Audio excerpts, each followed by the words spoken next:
Good morning, magandang umaga at maayong buntag sa lahat.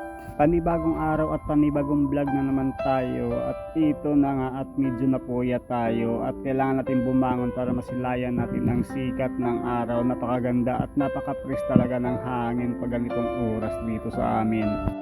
At bago ang lahat, baka pwedeng pakipollow, like and share naman at huwag kalimutan i-subscribe ang YouTube channel natin na Reed TV ang pangalan.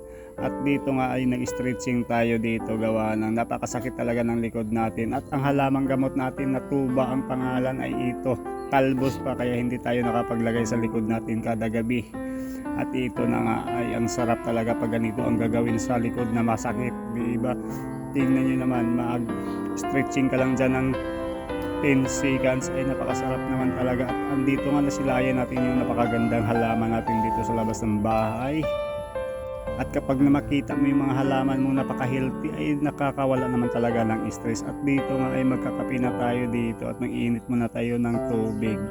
At dito akala ko ako pala yung gising ay andito na pala yung dalaga ko ay gising na pala. Ay nagti-tiktok pala, nakaharap sa cellphone. Kaya sinabihan ko na siya kaagad na ay kaaga naman yung kaka-tiktok mo na yan. Kaya ito, ipagtimpla ko na rin siya, isama ko pagtimpla ng kape para naman ay may masmasan, baka na naginip lang to ng gising. Aba, yung tinanong ko ay sabi pa sa akin, Daddy, parang hindi ka pa gising, parang tulog ka pa. Kaya ito, napatawa na lang ako at tinuloy-tuloy ko na lang yung pagtimpla ko ng kape para din sa kanya. At may tinapay na rin pala sa misa. At ayun, baka bumili na yung kuya niya. Grabe naman talaga, kasi kagabi talaga nakatulog kami ay alas 3 na kami nakatulog ni Mrs. At dito na nga ay nakakita pa ako, anong tawag dito? Ang tawag ito sa amin kasi ay trin-trin. Ano kayong tawag ito sa inyo? Doon sa Bisaya ay tawag namin sa dyan ay labud. Labud yan, sa bukid yan, napakagandang tingnan, ang daming paa. At dito na nga ay tinignan ko na si Jaguar dito.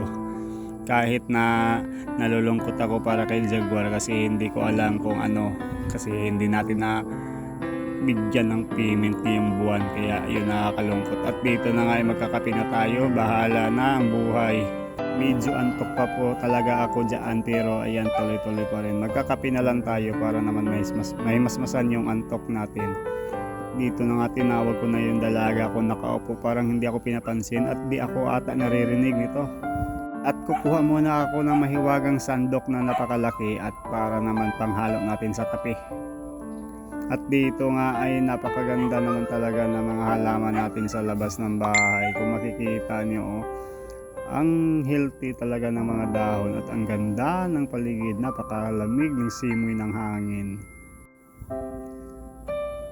Para lang tayong nasa probinsya nito, mas maigi pa yung nasa probinsya kasi lakad-lakad ka sa mga paligid mo. At ito nga, inaano ko na rin yung mga lumot dito sa gilid ng bahay. Ayan oh, ang ganda naman pala tingnan ng mga lumot, lalo na pag nabidyohan ng malapitan. Dito nga ay hinigop ko na yung tinapay at kinain ko na yung kape. Kaya ayan, sarap. Kaya kung nakaabot ka sa part ng video na to, baka pwedeng pakipollow, like and share naman. At maraming salamat sa panonood. At ito, balik healthy na naman tong profile natin. At maraming salamat sa suporta nyo, sa walang sawang suporta, pati na sa page ko. At ang ganda naman talaga ng Mount Maria Makiling. Hanggang dito na lang. Salamat.